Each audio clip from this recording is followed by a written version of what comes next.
સંસ્કૃતિની જલતી મશાલ એટલે સાહિત્ય.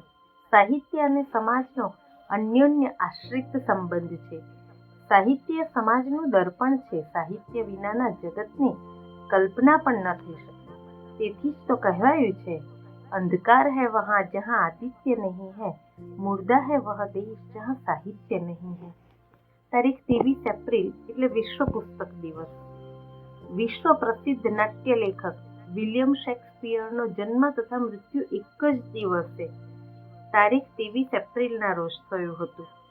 તેની યાદમાં 23 એપ્રિલ 1995થી વિશ્વ પુસ્તક દિન મનાવવામાં આવે છે. આપણે ત્યાં પ્રાચીન સમયથી પુસ્તકો, ગ્રંથોનો અનેકવિધ રીતે મહિમા ગવાયો છે. માનવી પોતાના વિચારો વ્યક્ત કરતા શીખ્યો. પછી એ વિચારો, લાગણીઓને સંઘરી રાખી અન્ય સુધી પહોંચાડવાની તેને ઈચ્છા થઈ. સ્વાનુભવને સર્વાનુભવ બનાવવાની અને અન્યની અનુભૂતિ બધે પહોંચાડવા તેને જુદા જુદા માધ્યમો શોધી નાખ્યા. લિપિની શોધ થતા અને ભાષાના વિકાસની સાથે પુસ્તકનું અવતરણ થયું. ભોજપત્ર, પછી હસ્તપ્રત, પછી મુદ્રિત પુસ્તકો મળવા લાગ્યા. એ સમયે હસ્તપ્રતો લોહિયાઓ દ્વારા લખાતી, જેના ફોટોગ્રાફ સાથે જોવા મળે છે. આવી અસંખ્ય હસ્તપ્રતો સૌરાષ્ટ્ર યુનિવર્સિટીના હસ્તપ્રત ભંડારમાં સ્વર્ગવાસી શ્રી રતુદાનભાઈ રોહડિયાએ ઘણી જહેમતથી એકઠી કરેલી સચવાયેલી છે.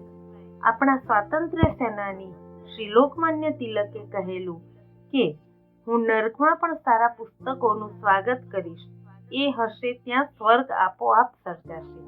તો સ્વામી વિવેકાનંદે કહ્યું કે સારા પુસ્તકો વિનાનું ઘર સ્મશાન જેવું છે.